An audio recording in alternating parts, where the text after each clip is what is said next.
Hello everybody, today we'll be talking about the design process of an application in the 5 categories of which make the design process and go a little bit more into detail into each one. Thank you.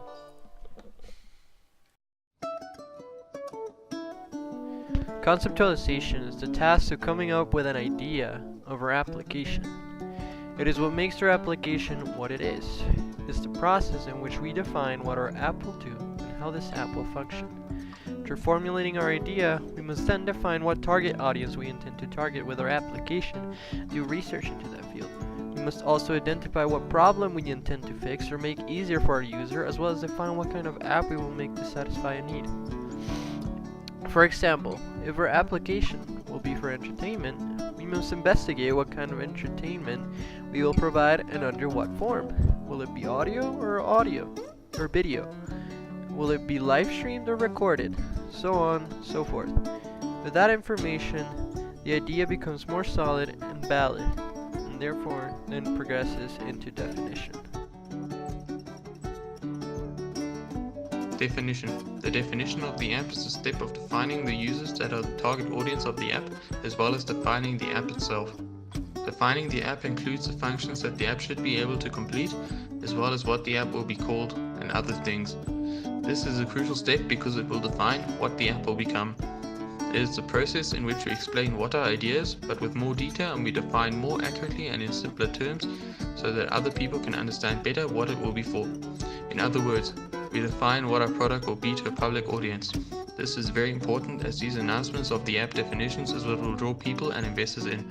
This is what will make the app popular and give a first impression of the app's usefulness. Design.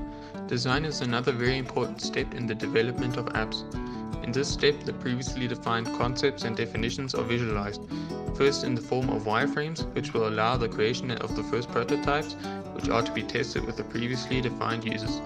The finished visual designs are to be given to the developer in order to give the developer the model screens and separate files, as well as the information and visualization he needs for the development of the code.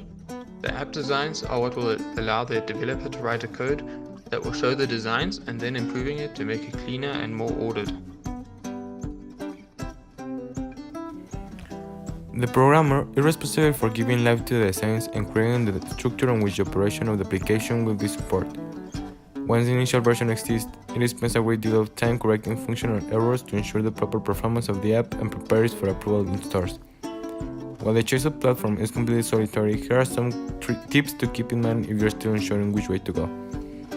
If you're looking to develop an app that could generate more profits, go for iOS. If you want to make your app more popular by offering it for free and intend to earn from ads, go for Android. If you wish to try something new and have an idea which has already been adapted by hundreds of apps on the Google and Apple platform, go for Windows 8. Publication is when you publish the application to make it available for people to use it. While you publish your application, you have 3 steps you need to follow: launching, tracing, and upgrading. The first step, which is launching, consists in publishing the application in the store. Some example of a store could be the App Store or the Google Play Store.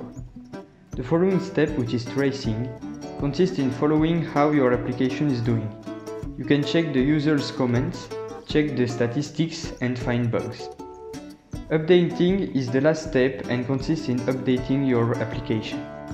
While making updates for your app, you can fix bugs or you can also add some new content.